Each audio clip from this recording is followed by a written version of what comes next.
HSC exam শেষের এই free সময়টা কি করবেন? শুধু ঘুমিয়ে আর ফোন স্ক্রল করে কাটাবেন, নাকি বেটার ক্যারিয়ারের দিকে এগিয়ে যাবেন?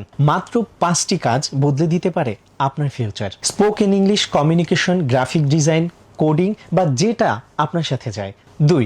রিডিং হ্যাবিট বিল্ড করুন। শুধু সিলেবাসের বাইরে গিয়ে এমন সব বই পড়ুন যেগুলো আপনার চিন্তা এবং পার্সোনালিটি ডেভেলপ করবে।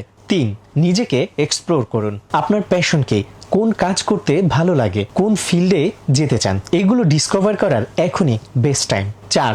নিজের লাইফস্টাইল আপগ্রেড করুন। একটা ভালো ঘুমানোর রুটিন, রেগুলার এক্সারসাইজ বা হেলদি হ্যাবিট আপনার কনফিডেন্স বাড়াবে। 5. ফিউচার প্ল্যান করুন।